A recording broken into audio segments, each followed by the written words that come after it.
Okay guys, this is Danielle over at DIYDanielle.com, and today I want to show you what I have going here for my goat milking setup. I have, before I go out, I'm just warming up the water right now, which is not getting warm because it's in the wrong section. So I'm warming up the water. I've got a little bit of soap in a bucket, and I'm going to use a clean cloth. So I have my clean mason jar. I have, I don't know what you call this, funnel, and this is a little filter you can buy, and you secure it in tightly with this ring here.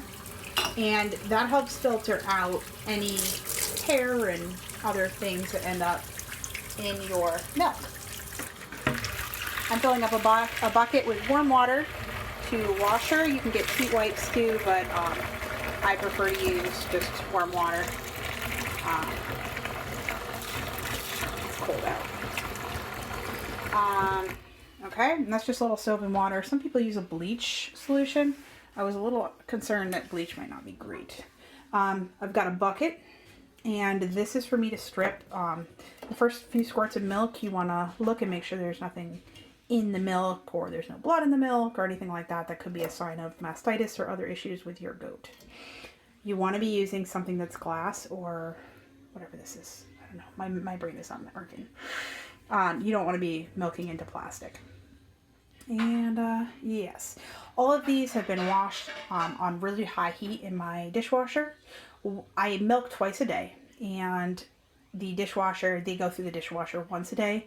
The other time I wash them really well with dish detergent and very hot water. And once I milk, I'll put all the milk will be in here. I'll pour it in here. It will go through the filter, and then this will immediately get refrigerated. For my scale, I have a UPS or USPS scale. I place everything on here, and then just press the say tare, I guess, the tare button to zero it out, and then I can measure how much milk she's giving me each day. Got my mason jar lid. That'll go on once it's all gone through, and it'll go in the refrigerator, and then I can pasteurize it if desired all at once. So my husband built this for me, and it's on my blog, but I'm keeping mason jars. These are all the things, the filters.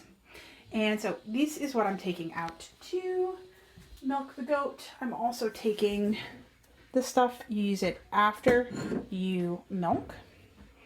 And I will have my boots and some animal crackers, because animal crackers are a very important part of this process.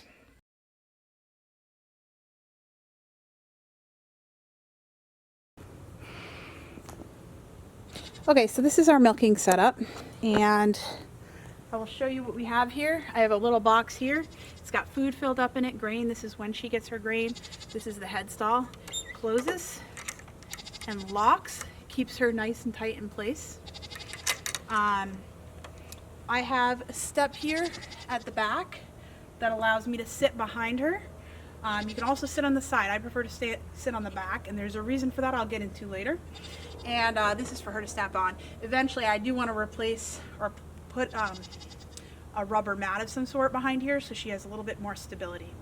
As you can see on the ground here, usually I milk in the garage, but today I'm going to milk out here because it's a nice enough day, and the garage is a mess. So as you can see, I have all of my supplies right there. I'm going to throw a couple animal crackers in my pocket and go get her and bring her over to show you how we milk. Now, before I get started, I want to let you guys know I am not a professional at milking. This is my first goat, or my first of three. I have 3 goats that I just got, and this is going to be kind of my experience and what I've learned from milking goats in the first 2 weeks of having them, or 3 weeks maybe. And the reason I wanted to do this is because I think when you first start, sometimes you have a unique perspective that gives you an idea what to tell other people that are just starting out. Because when you've been doing something for a while, there's things that you don't think about telling people. Things that seem obvious to you, but you might not remember to say.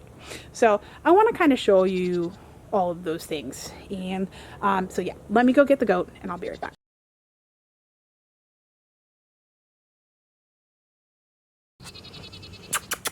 Come on, beautiful. Come on. I know we're not in there today. Come on, Cleo, look. Cleo, look. I know, is it confusing? Hi, beautiful. Come on up. Here she goes. She likes to get an animal cracker.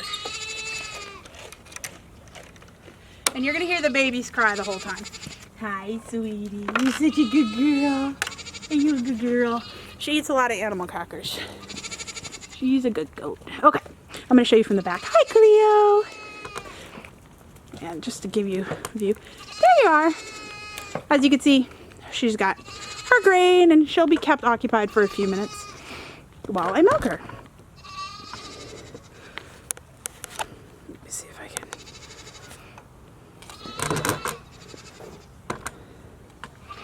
Okay, so So the first thing to know is that goats can't see you right back here. She knows I'm back here, but you know, you don't want a lot of people hanging out and just scaring the heck out of them. We figured this out. We were having a lot of hard time milking. She was giving me a lot of problems, and I think it's because my kids were around. And so now I do it in the quiet, which is kind of nice, actually. So the first thing you want to do is wash her udder. And again, I use hot water and soap. Not too hot, but you want to wash because, you know, they're dirty.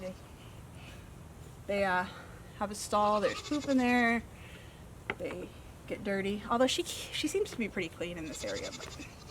So that's your first step. You want to make sure you're working with clean hands, as clean as you can, seeing you just went and grabbed your goats. And the first thing you want to do is go under and just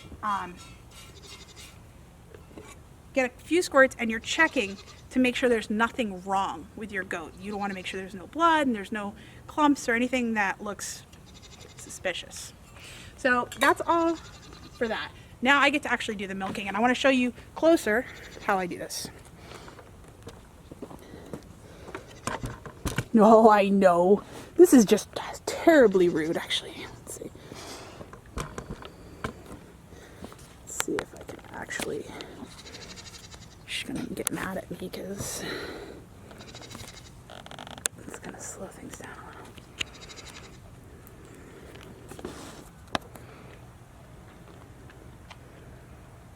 little. Okay, so sorry, the babies are very upset that they're being left out of the fun. Okay, so you got your pail, and that goes under here between her legs. Now, the reason I milk from behind is because I have control right here of where her legs are. So if she tries to stand in the bucket, I can control that. So when you're milking, you're holding her teat like this. And you hold it and you kind of push up. You're not actually, let's see. So you're taking the teat and you're pushing up. You are not pulling down like in the movies. You're just squeezing. So you're holding like this, and you squeeze with your lower fingers.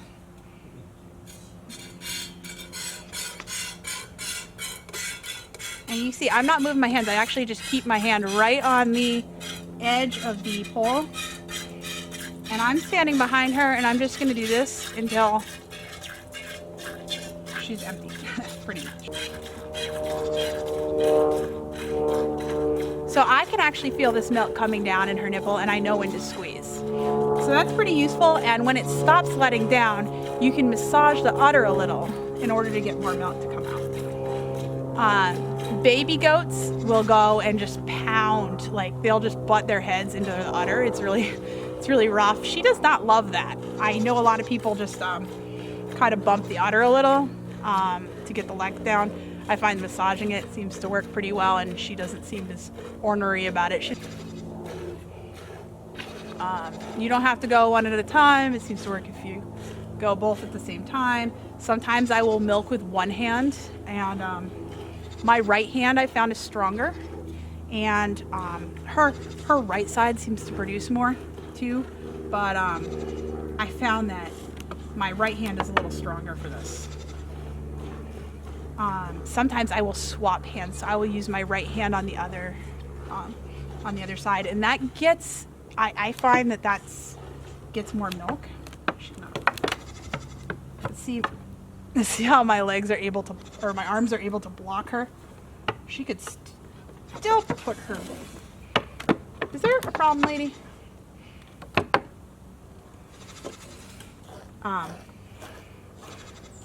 As you can see, this gives you a better view probably. I try to make sure if she's starting to get antsy, I keep an eye on her and make sure we're not going to have a foot in the milk or a bucket gets spilled. A lot of people will keep the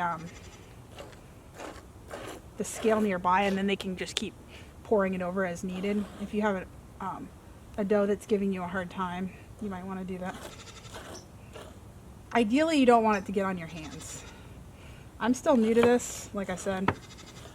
The other thing is, if you milk back like I'm doing, you have the potential of getting poop in your milk, so don't do that. It's usually better to milk underneath. Hi, pretty girl. I do have more food for you, or I have more animal crackers, I know.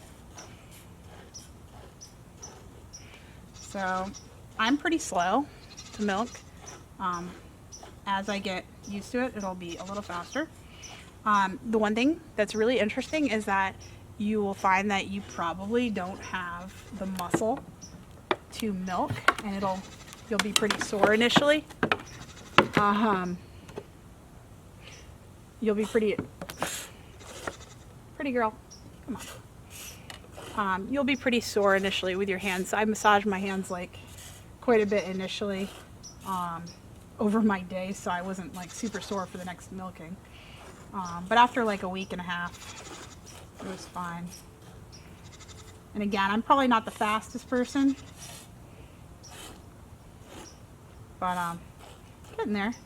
I mean, probably not gonna ever be the fastest person, but you know what I mean. And so I move my bucket away, and I massage a little. And again, you don't have to be butting her like a baby would. Just try to massage so you can let down any milk. I try to think about it like breastfeeding. If you are a breastfeeding mom, you know, there's different ducts and stuff in there. I assume it's very similar. So I'm trying to get the milk to release from all of it. And again, one of the reasons I like coming in with my opposite hand to go do the opposite T is because I'm thinking I might be able to get more milk this way, just because I'm attacking it from a direction. I don't know. Maybe I'm massaging a different area to get more let down. Maybe. I don't know. I could be making that up.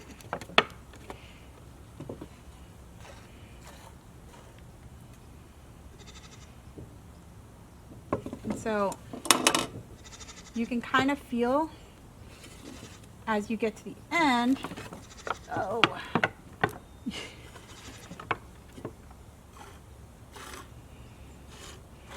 You can kind of feel them emptying, so you know when to stop. She's still got milk in this one. I think the other one's pretty empty.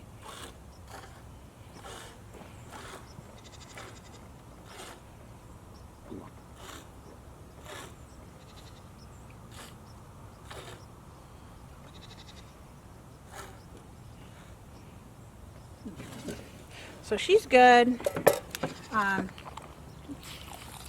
As I finish, I just wipe her again.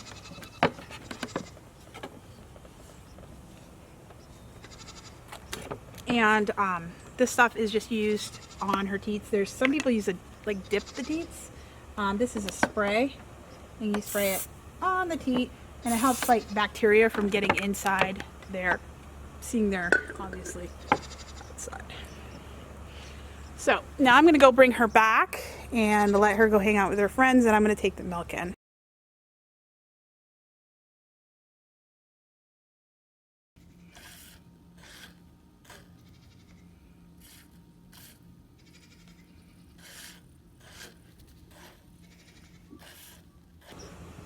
Okay, just before I leave, or before I'm done though, I do take my wet cloth and I wipe down my milking stand.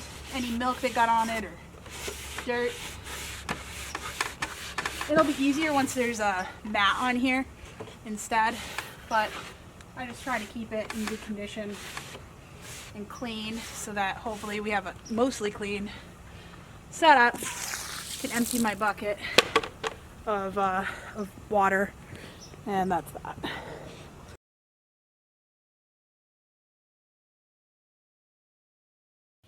Okay, so I am back inside. She is locked in her house for the evening. Make sure you store this indoors. It won't be as cold when you spray it on her. And let's see here. And you want to get your milk inside and into the refrigerator as soon as possible to keep it safe and from letting bacteria in and grow in it. I was listening to a podcast and it was really interesting because the guy was saying that you know, milk was never meant to see the light of day. You know, your baby drank it directly from mom, so it is not something that is equipped to deal with bacteria, which I thought was a really neat way to explain it. I won't get into pasteurization or anything. I am not familiar with it. I'm going to be pasteurizing, but certainly haven't learned any of that yet, so I don't want to tell you how to do it and be wrong. So.